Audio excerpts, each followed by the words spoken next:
but I was happy to look from afar. I was very surprised about Jenny Key's revelation because I was actually involved in 2 meetings that she had with John Lennon. That's the friend. I used to tell people off the record about Jenny Key, who became subsequently a very famous designer. So I was surprised, having kept my peace all these years, to find 5 years ago, Jenny Key says, I slept with John Lennon. After I heard she slept with John Lennon, I thought, well, how can you get any better than that? You know you should be glad.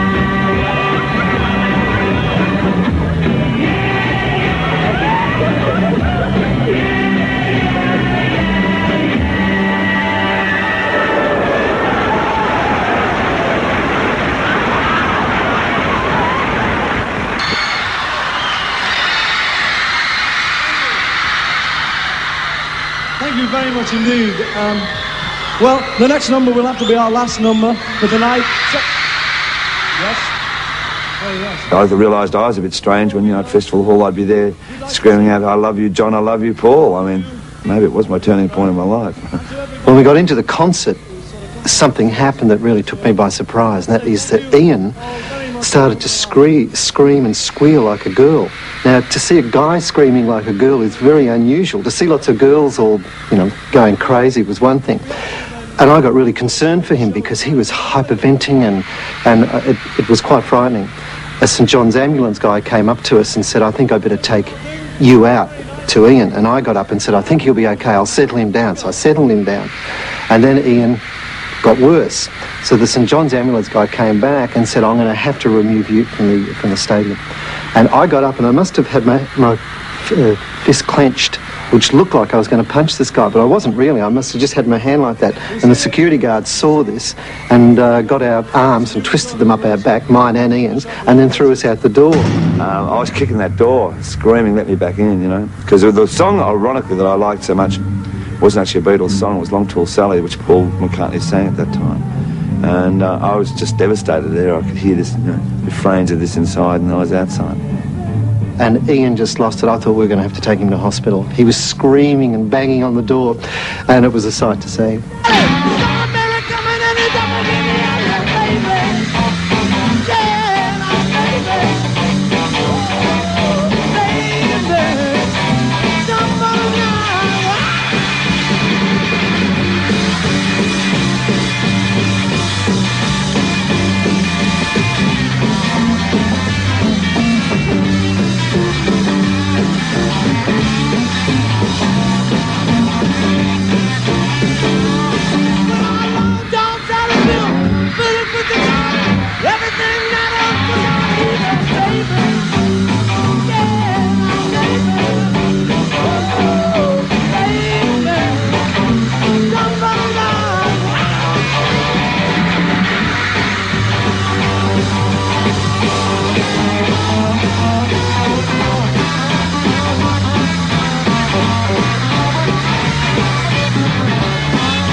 Manager Brian Epstein told a National Press Club luncheon today that he hoped he would be able to return to Australia with the Beatles if they could maintain their present popularity here.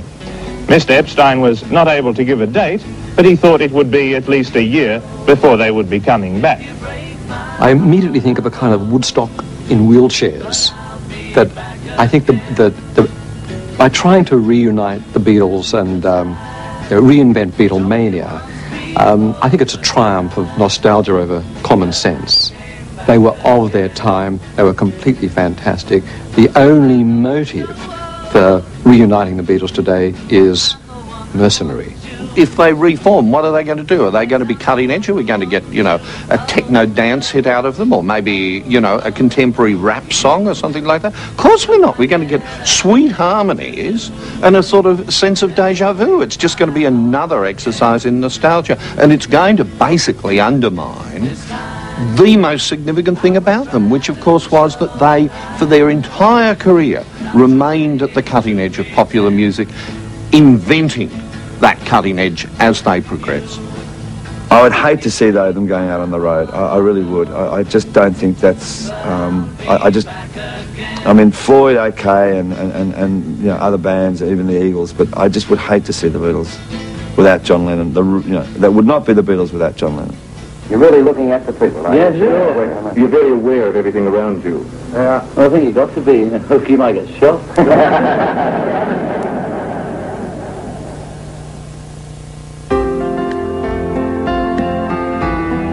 That was special. That was the 60s, and I'm glad I lived through it, and I don't think that will happen again. So I don't think it was so much them as much as it was us. I think the phenomenon had a lot to do with our innocence and the way we wanted to see. Maybe the Beatles, as talented as they were and as bright and fresh and vital as they were the right people in the right place at the right time for our coming of age. Let's not underestimate the importance of them. They were important, but I don't think that you can really lay the claim that they changed Australia. Well, they changed me, and I'm an Australian, so perhaps they did change Australia. Well, that about says it all. They won't be playing God Save the Queen tonight. The Australia of 1964 is just a memory, gone forever, thanks to four young blokes with funny accents, funny suits, funny hair, and a funny knack for changing our lives. Good night.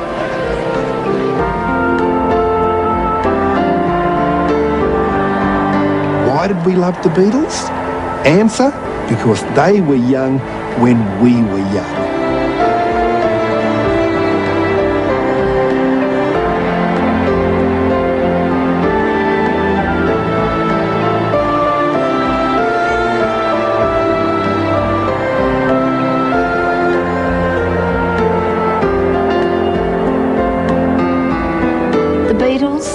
A fabulous time in my life that you look back and you smile.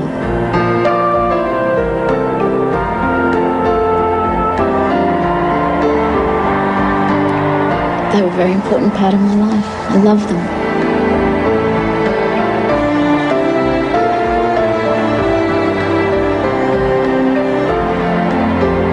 Four young natural boys who suddenly stepped into my life and in a way changed everything forever.